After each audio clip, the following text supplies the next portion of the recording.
And we're back, folks, here on WrestleRant, where I, Graham G.S. Matthews, break down all the pay-per-views I watch on the WWE Network and Impact Plus. And today we're talking NWA WCW Halloween Havoc 1989. And right after I got done watching this show, I was thinking to myself, maybe instead of doing like a WCW review, then an ECW review, and then like a TNA review here on WrestleRant, I should just do like a whole bunch of WCW pay-per-view reviews at one time. Same with ECW and then TNA. Because I feel like going from one to the other, it just confuses the fuck out of me. And that's what I did last year on WrestleRant.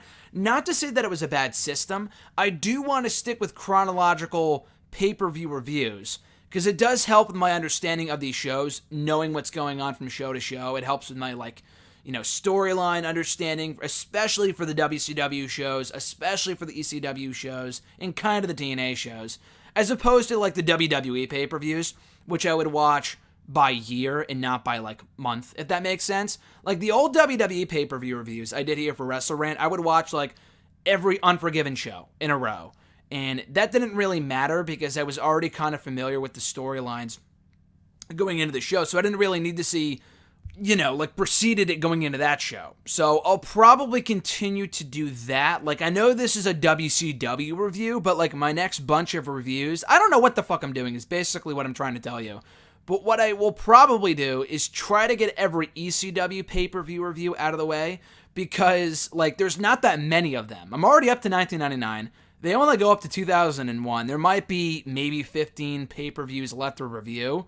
So I'll probably just get those out of the way and then focus on the WCW stuff and the TNA stuff.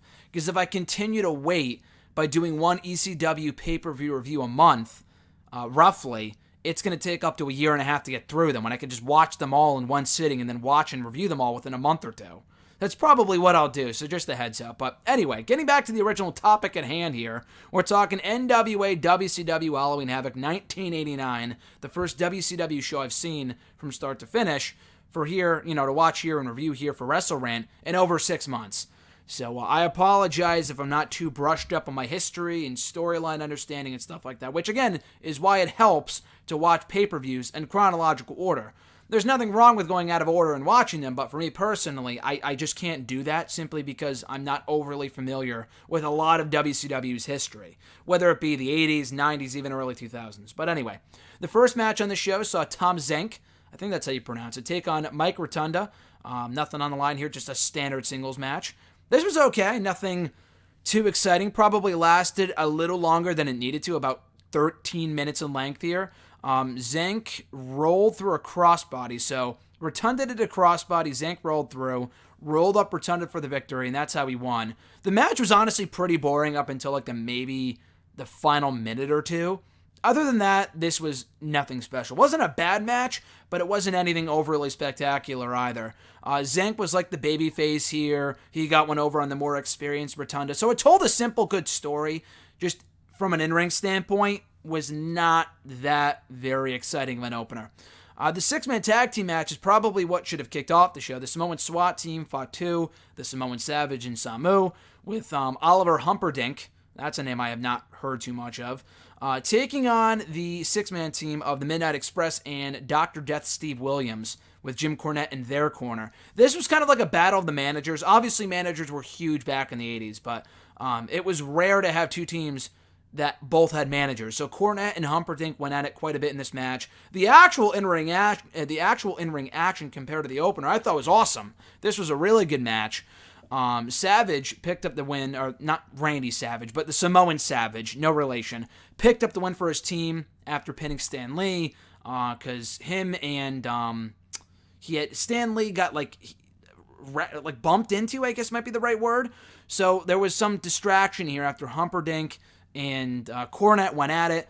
Cornette was on the ring apron. Stanley ran into him by accident, and that's what led to the Samoan SWAT team going over. So that was what kind of led to the tension between Cornette and Midnight Express from that point afterward. But no, this was a really good match. Again, very hard-hitting. I thought their styles meshed very well, and this was a very good match. Got a lot of time, almost 18 minutes. Again, probably a little longer than it needed to be, but I enjoyed it for what it was, so no complaints. This match sucked. The Cuban Assassin, who I've never heard of, versus Tommy Rich, who I have heard of.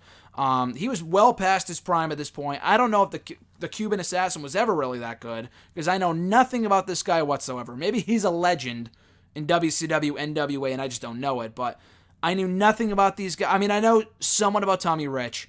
That's about it, though. This match was no good. This was an 8-minute snore fest. It just sucked. They really hated Tommy Rich. I will say that. The only real thing about this match that was worth noting was the fact that this crowd hated Tommy Rich. He won. The match was boring. That's all I'm going to say about it. The NWA World Tag Team title match probably should have been a little better than it was. Fabulous Freebirds successfully retaining the titles against the Dynamic Dudes. Again, a match that really was kind of decent at best.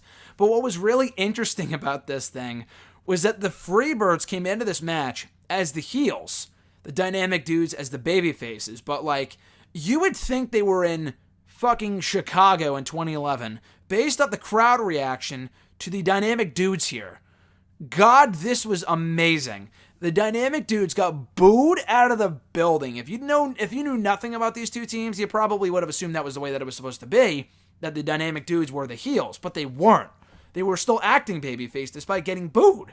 The crowd hated these guys. The gimmick sucked. Michael Hayes fell on Johnny Ace for the win. Again, as a match, really wasn't anything special at all. The crowd reaction was amazing for the Fabulous Freebirds, and I'm glad they won. The actual match was whatever up until, again, the finishing sequence in the final 11th minute or so. Another tag team match on the show saw Doom, another tag team not overly familiar with, which consisted of Butch Reed and Ron Simmons. I thought I recognized him. So the match starts, and I'm like, is that Farouk? Is that Ron Simmons? And I'm like, yeah, fuck, it is Ron Simmons. That's cool. Again, I know I've heard of Doom before, but I have not seen too many of their matches. I'm pretty sure this was their pay-per-view debut, which explains why they won.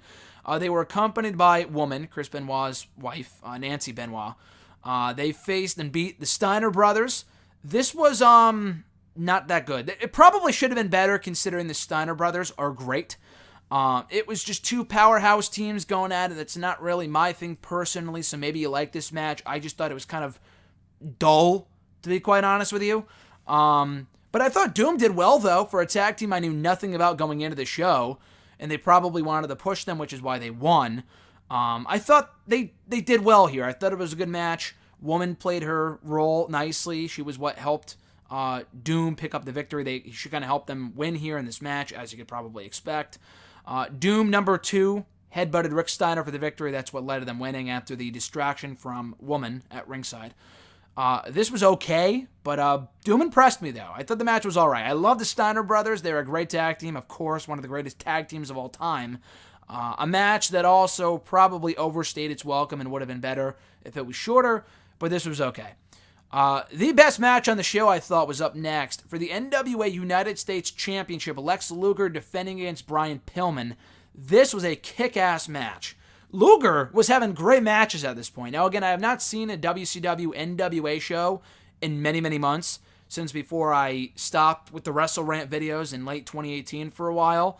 But I remember all the matches he had with Ric Flair and people of that caliber. He was fucking killing it.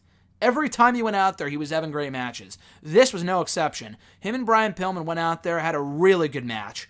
They had a similar build and similar style, similar strength level, if that makes any sense. Maybe that's why they gelled so well together. But yeah, this was a great match. Luger won with a stun gun to retain his title, and Luger just continued his strong streak of amazing in-ring performances before he would go to WWE and he would just fucking shit the bed. Anyway, the Road Warriors up next, taking on the Skyscrapers. This wasn't overly long and had a non-finish, a DQ, with Teddy Long, the Skyscrapers manager, getting involved, using the Golden Key against the Road Warriors and their manager, Paul Ellering, for the DQ loss. But before the DQ, I thought it was good. It protected Dan Spivey and Sid Vicious, who were the Skyscrapers, in defeat. It was okay. It was a good match, I would say. It was a good match, nothing great. Probably left a little bit to be desired, but left the door open for a rematch based off the finish. And then we got to the main event, a Thunderdome match, pitting Ric Flair and Sting with Ole Anderson in their corner versus the Great Muta and Terry Funk with Gary Hart in their corner. This was a glorified steel cage match with there was a fire at one point at the top of the cage. There was electricity at the top of the cage. It was some pretty hectic shit. I don't know why, and I guess I do know why based off of Dusty Rhodes' track record.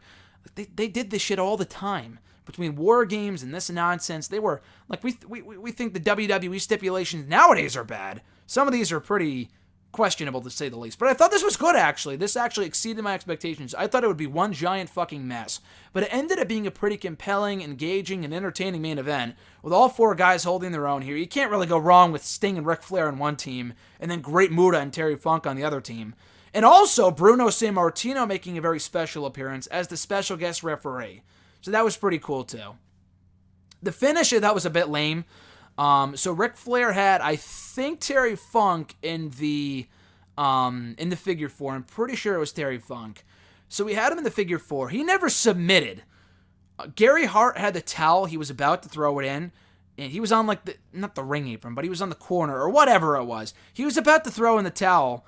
And then Ole Anderson, he knocks out Gary Hart. He punches him in the face, causes Gary Hart to fall down. The towel falls, and therefore that constitutes as him throwing in the towel and the heels, forfeiting the victory. I thought that was a little weird. The actual match was a lot better than I thought it would be. Got plenty of time, almost 25 minutes. But it was good. It was actually a good way to close out the show, and it culminated the long-running rivalry between Flair and Funk, more importantly. So I thought it was a good way to close the show. Overall, this was a decent show, I would say. A lot of matches I just could not give two shits about that just really weren't that good. But it wasn't a shit show by any means, because it had enough good matches to make it worthwhile. Between the main event, Luger and Pillman, and then the six-man tag team match with the Samoan SWAT team taking on the Midnight Express and Steve Williams, Dr. Death. So, all right, show. The top three matches, those three matches made the show worth watching. Everything else can be skipped over. A lot of tag team matches, though. We had, let's see, that six-man tag team match was 1. The Freebirds match with the dudes was 2. Doom with the Steiner brothers was 3. And then the Road Warriors match was 4. And the main event was 5. So we had 5 matches out of 1, 2, 3, 4, 5, 6, 7, 8. 5 out of 8 matches. Over half the card was tag team matches. Which is fun. It's great to see tag team wrestling showcase. But, like, I would like more singles stuff too. But this was a good show. It was a good show. Check it out. Halloween Havoc 1989 on the WWE Network. So, what I'll be talking about in my next video, I honestly have no fucking clue. But like I said earlier, I will likely be reviewing every ECW pay-per-view from here on out. And then focus on the TNA stuff and the WCW stuff. There's a lot of WCW pay-per-views to review from the rest of 89. Starrcade 89 is the next WCW show. And then up until 2001. That's 12 years with like almost 12 pay-per-views per year. That's a lot of shows. I actually did the math and I looked it up and whatnot. Including this show, I have, or actually, not, I guess I'm doing it right now. So not including this show, I have 101 pay-per-views left to review from the NWA/WCW. That's a shit ton of pay-per-views.